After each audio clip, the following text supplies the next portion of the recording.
Okay, good afternoon, everybody. Welcome to the October Safeguarding People and Tackling Poverty Corporate Delivery Committee. First item on the agenda is apologies for absence. Thank you, Chair. Apologies for absence from Councillor Alison Pugh.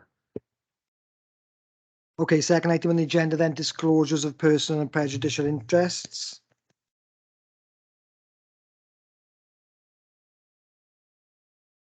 Okay, that's fine. I'll be indicating.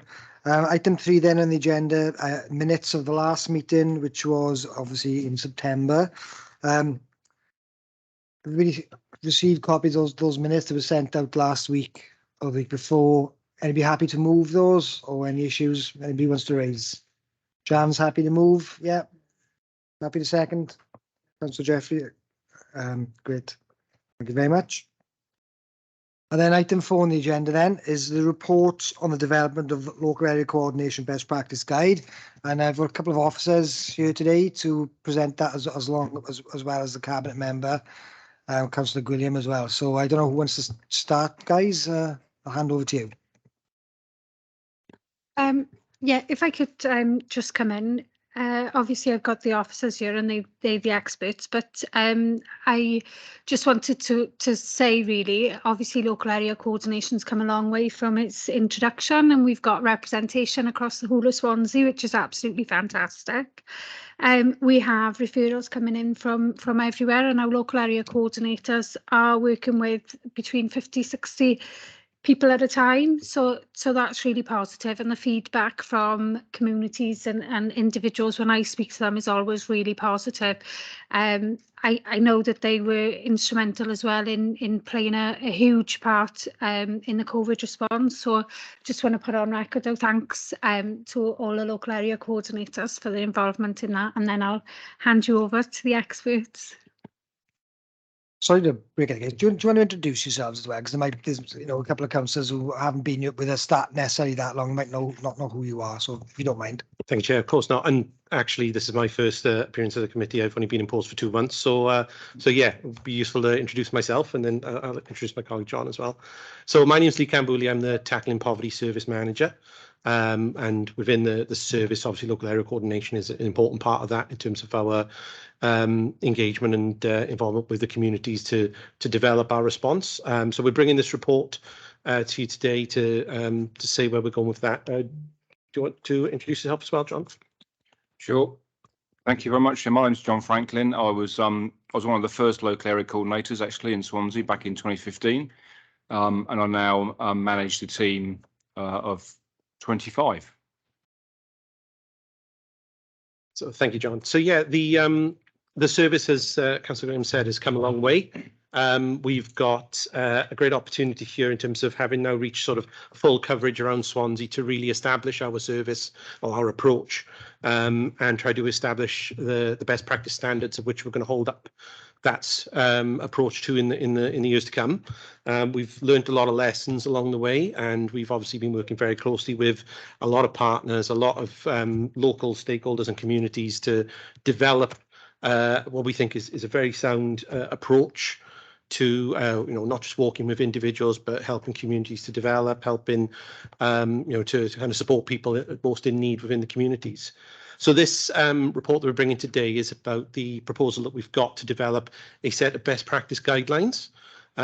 These guidelines would inherently be targeted at elected members and partners and organisations that are kind of working to support local area coordinators to make it the most effective service it can be. Alongside that, obviously, there's a lot of detail in terms of the way that the local area coordination team work and support each other, and the nature of the service means that they work very responsive to the community's needs. So therefore, this is an opportunity for us to put a little bit of consistency in the understanding of what that service does and how it can be shaped going forward, so that everybody is on the same page, everybody's working very closely together to make the best of this service and to support the people in our communities. So the report that we're presenting is basically a proposal for how we could take that forward, a suggestion of the sort of content you could expect to see in such a set of guidelines. But really, we want to kind of start this in the spirit of co-production and in the spirit of working with all parties to make sure that we are engaging with everyone and we're developing something that fits the needs of our audience. And I think it's really important to remember that, you know, so many people are at different stages of their journey and have many different needs. So everyone's going to have a very different requirement, if you like, in terms of what they get from local area coordinations. But it's really important that we are, you know, we're aiming for something very positive with the way we do local area coordination in Swansea, and we want to build on that in terms of the proposal and using the guidelines as a tool to help us do that. Is there anything you'd want to say additionally, John, about the service and what we want to do with it? Or is that? I don't think so. A minute. Summed it up nice? Yeah. Fantastic, thank you. So that's the proposal for today, unless other colleagues want to come in at that point. Thank you. Okay, that's great. Does anybody want to ask any questions or Lee or John at this point? Obviously, local area coordinates is something that we all work with, and I share what Councillor Graham was saying at the start about, you know, how the pandemic really showed the importance and the, you know, the of the role really, and a kind of an accelerated version of it really, wasn't it, with the pandemic of how the LACs work together with communities and with Swansea CVC and things like that. Councillor Walton, do you want to come in? Yeah, thanks, Chair. I just really want to make a couple of comments, both of them positive. On page 14, the paragraph above need for guidance, it refers to the fact that it's very difficult to give some kind of cost analysis of what the service provides. But my feeling is you don't need to. I think the actual progress that we've seen over the last few years since the former Councillor Child brought it into being, it's made such amazing inroads. And every one of those stories that I've read recently, particularly the one in here about the couple, is just a fantastic proof in itself how worthwhile this system that we've taken on is doing. So personally, I don't think you need to worry about proving it works. It's cost effective in terms of money. Let's forget money for a minute. That doesn't always cut it. I think it's cost effective because it's doing the job that we want it to do. And the other thing, I mean, somebody might want to come back on this overview of the processes on best practice. One of the things I would really urge is, whilst we do need to know in our wards what the local area coordinator is doing, what successes they've done, etc., etc., partly so we can give them support. What I don't want to do is end up with a process that bogs them down with more paperwork that they need and more meetings that we need. We need them out there, not in an office writing up reams of reports. Thank you. Thanks, Councillor Walton. Anybody else like to come in and ask anything at this point? Councillor Fogarty. Thank you. Yeah, it was just a question really. I don't ask this as a challenge. I'm just genuinely interested in how this works. In terms of the end of somebody's involvement with a local area coordinator, because I noticed in the report there was reference to new introductions. But obviously, if you had new introductions ad infinitum, the workload would just grow and grow and grow and grow. And just wondering about the capacity really of local area coordinators. Is there a kind of formal review at any point with people to see whether the objectives that they set out at the beginning of that relationship have been met, or whether additional or further different support is needed? Is that kind of already a sort of set process, or is it quite organic? Just a bit more information really about that. Thank you. Yeah, thank you for that question. That's really we're getting at the heart of local area coordination. So to take your the second point first, we use something called a shared agreement right at the very beginning of the relationship, which local area coordinators make with the people they're walking alongside, which sets out or helps to identify some of the goals that the individual wants to identify. So the whole process is driven by them from the start. I was in a meeting earlier, and we often use an analogy of a car when we walk alongside people. So we're never in the driving seat. The local area coordinators are always walking alongside people. The person that we're walking with is in control of the direction, the speed of travel, but we're quite often in the front passenger seat when we initially meet people, and so we might work with someone quite intensively. When I say intensively, maybe it might be every week or it might be every fortnight, but again, it's directed by the person that we're working with. So we build a relationship and take time to get to know them, but embedded in the model is that we're not support workers. We walk alongside and we help the individual to make connections for themselves. So we're always reflecting and always in the process of helping them to do things for themselves and connecting them to other people and taking a step back. So whereas we start in the passenger seat, very soon after getting to know somebody, we would want to be stopping the car and getting into the back seat, and somebody else will then take our place in the passenger seat. And that's usually another person in the community, or somebody that we've connected them to, or somebody they've met in a group that they've gone to, or a relative or a friend. And then we will sit in the back seat for a while, and then the target for us is for the car to stop and for us to get out and for them to drive off on their journey without us, but having other people in those spaces. So the way that it works, and exactly, it's a great question. The way that it works is we work with people for a while, but we always then are taking a step back, which enables us to then take on some work with somebody else. And when it works well, it works really well. There are occasions when we get so many introductions that occasionally we have to maybe put a stop on them for a short period of time, because there's just too many. But that's very, very rare. And so whilst we're working alongside 50 or 65 people at a time, some of those will be new introductions and we'll be working with quite intensively, but others we won't be in contact with them for maybe several weeks. And again, it's left to the person that we're working with to want and to direct that contact. So we never actually end our work with somebody. We always stay in contact with them.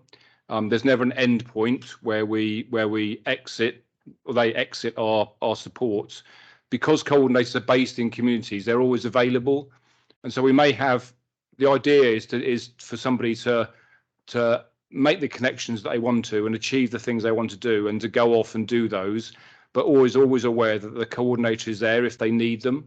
So ideally, that person will go off, and then maybe 6 months later they might want connection with the coordinator again, in which case they can just ring them up, and there's no criteria or process they have to go through. They can just get that access immediately, because we know that people's lives aren't linear. Sometimes things improve and sometimes they face challenges and they'll need that contact again. So we're available for that, but we're always focused on taking a step back and helping that person to make connections for themselves, so they're not reliant on us. Could I just very quickly come back for a clarification, Chair? It's difficult, I can't see you, but I'm going to say that's a yes. That's fine, that's fine. Thank you. So I love the analogy of the car. I think that's really helpful. That should be in your standard practice. Just to clarify then, in terms of the things that are set out as the objectives in that initial assessment, is there a formal ticking them off, or is it just as the relationship develops, that just the local area coordinator and the individual just know that those are the things they're focusing on? Is there ever a sit down, let's review what we said 3 months ago type thing? Well, we don't do an assessment or kind of formal, but the shared agreement sets out what the coordinator will do and what the person does, and that document and agreement is something that's looked at regularly when their coordinators meet. So there's never a point that we go through that and as a way of ending that relationship, but it's something that's always there to help us direct the conversations and the actions. Thank you, that's great. Okay, thanks, Councillor Fogarty. Okay, I've got a couple of questions actually. In terms of one of the principles that we try and work with each of the items that come through the committee is to work within the authority's co-production strategy. So you've got a section there in the report about co-production. But I just thought if you could maybe talk through your approach to that, if that's okay, but a bit more meat on the bones. Yeah, absolutely happy to. Yeah, so I think a key part of this is going to be understanding the audience in terms of the guidance. And whilst I think to allude to the point that was made earlier, it won't necessarily go into the detail about processes and it won't constrain too much in terms of what the coordinators are doing. It will have a little bit of flexibility in it, but it does need to have that definition that, you know, speaks to the audience. So we want to work with all the parties that would effectively use these guidance to help them do their job. So obviously elected members, colleagues that we work with in the communities, other organisations that refer people into the local area coordination approach. The way we want to do that that co-production approach is to have those conversations. I think that's something that we've got those relationships already in place with the local area coordinators to find out what is it you kind of understand and expect of us, so that we can make sure that that is reflected correctly in the guidelines. So yeah, it's an iterative process in terms of, because we know there's so many people to actually engage with, but it would be kind of planned and developed in such a way that it would engage the local area coordinators with those sort of target audience people in the communities, such as elected members. So it's a journey, I think, to kind of reach that point where we've engaged everyone and taken their views on board, ready to feed into the development of the guidelines. Hope that makes sense. Because I know there was Councillor Graham, you did consultation with members, didn't you, in the summer around black, so that presumably that was sort of part of this. Yeah. Yes, that's right. So I just approached ward members to find out exactly what the positives were, what they'd found had worked well with their relationships, and also what challenges they'd also faced. So I fed that information back through Amy and John, and we undertook a mapping exercise, because I know that was something that ward members found difficult to find out who their LAC was, especially if they might have 4 LACs, you know, bounding their wards. And then, of course, there was communication was one that it wanted to be a consistent approach throughout the whole of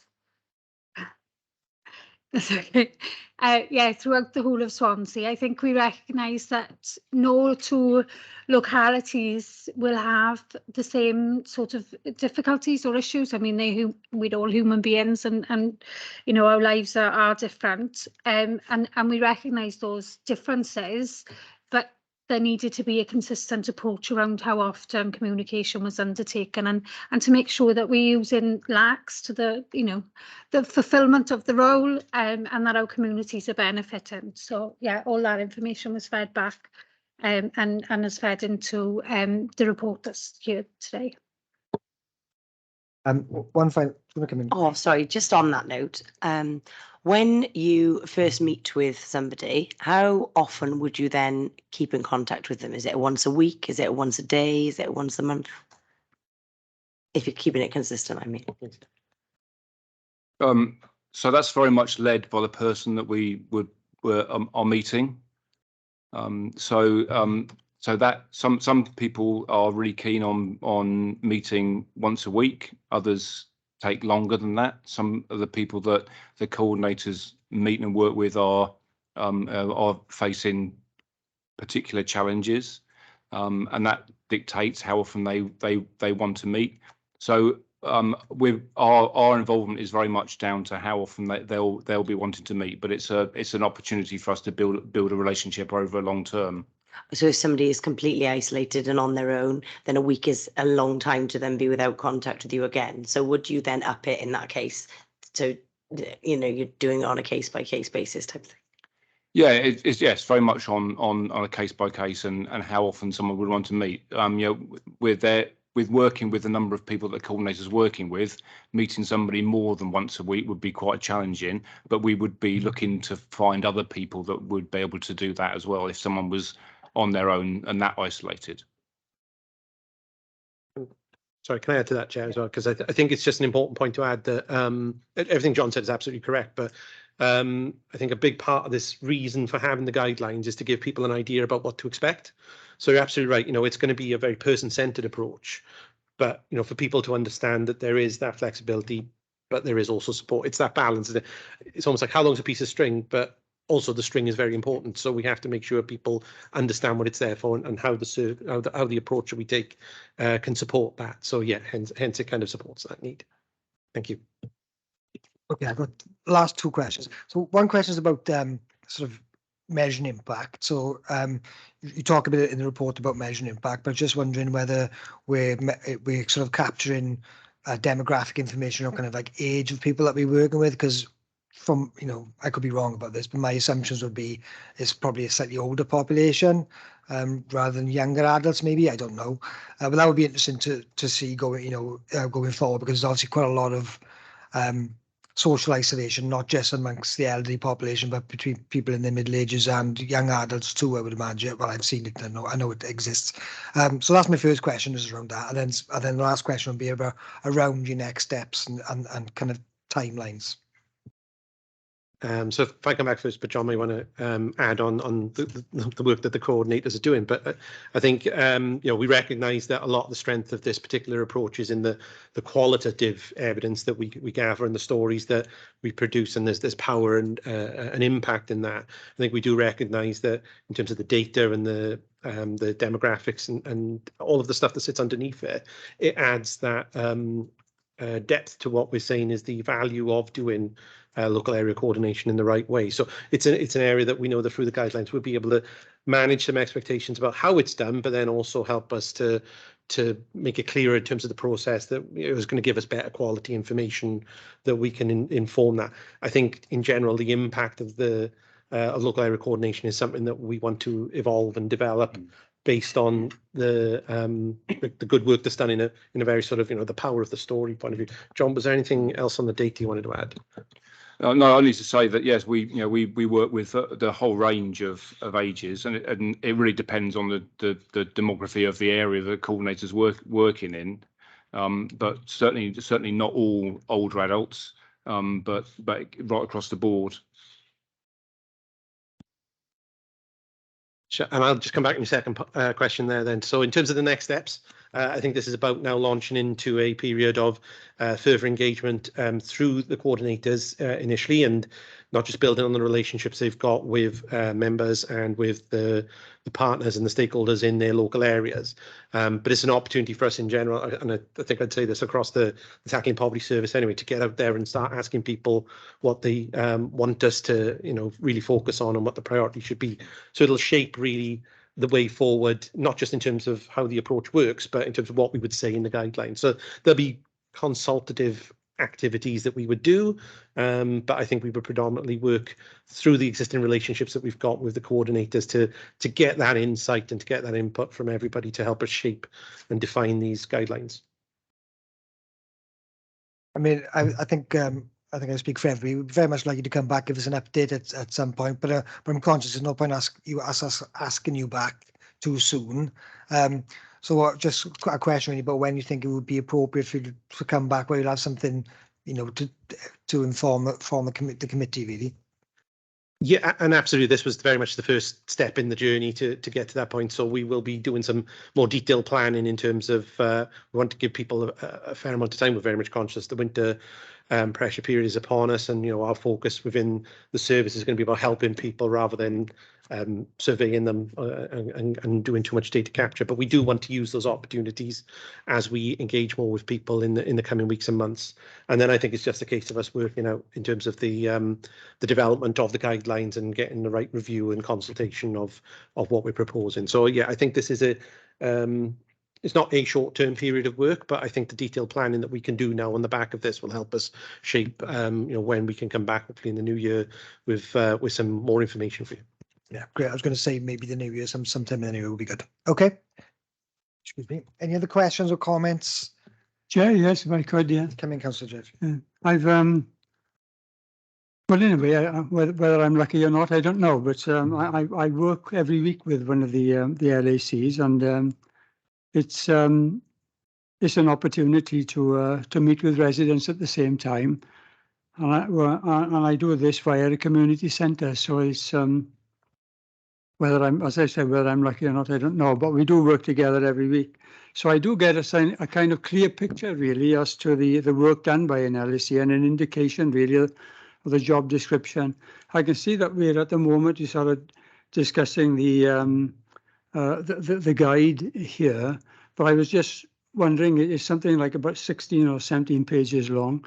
I mean, would it be to our advantage to sort of condense that into a kind of bullet form to give as something you could put up on notice boards in community centres, church halls, or somewhere to bring awareness to the community, to the communities, you know, that LSEs do exist, you know, that they are there out in the community.